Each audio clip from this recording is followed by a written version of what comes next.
রাজধানীসহ সারা দেশে বাংলাদেশ সেনাবাহিনীকে বিশেষ নির্বাহী ম্যাজিস্ট্রেটের ক্ষমতা দিয়েছে সরকার।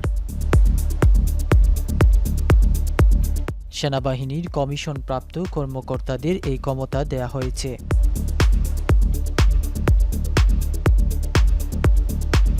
মঙ্গলবার জনপ্রশাসন মন্ত্রণালয়ের এক প্রজ্ঞাপনে এই সিদ্ধান্তের কথা জানানো হয়।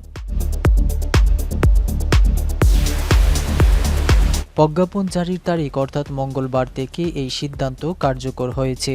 আগামী 2 মাস অর্থাৎ 60 দিন এই সিদ্ধান্ত বলবৎ থাকবে।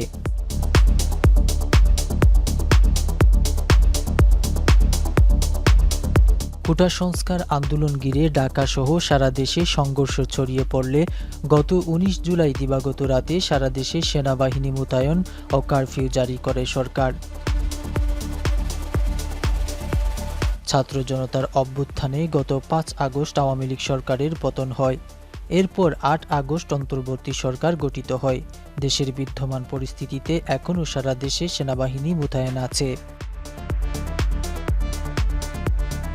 বর্তমান আইনশৃঙ্খলা পরিস্থিতি নিয়ে নানা আলোচনার মধ্যেই সেনাবাহিনীকে নির্বাহী ম্যাজিস্ট্রেটের ক্ষমতা দিল সরকার।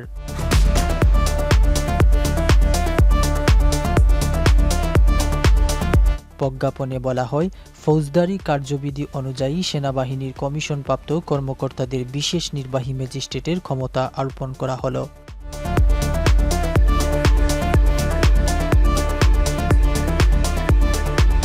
ফৌজদারি কার্যবিধি ধারা 142 ধারার অধীন অপরাধগুলো আমলে নিয়ে প্রয়োজনীয় ব্যবস্থা নিতে পারবেন সেনাবাহিনীর বিশেষ নির্বাহী ম্যাজিস্ট্রেটের ক্ষমতা পাওয়া কর্মকর্তারা।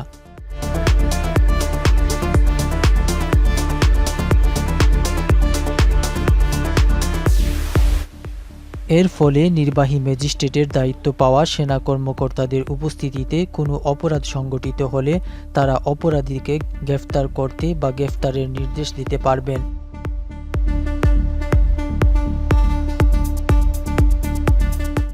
সেনাবাহিনীর কর্মকর্তারা এসব ধারা অনুযায়ী অপরাধীদের বিরুদ্ধে প্রয়োজনীয় অন্যান্য ব্যবস্থাও নিতে পারবেন।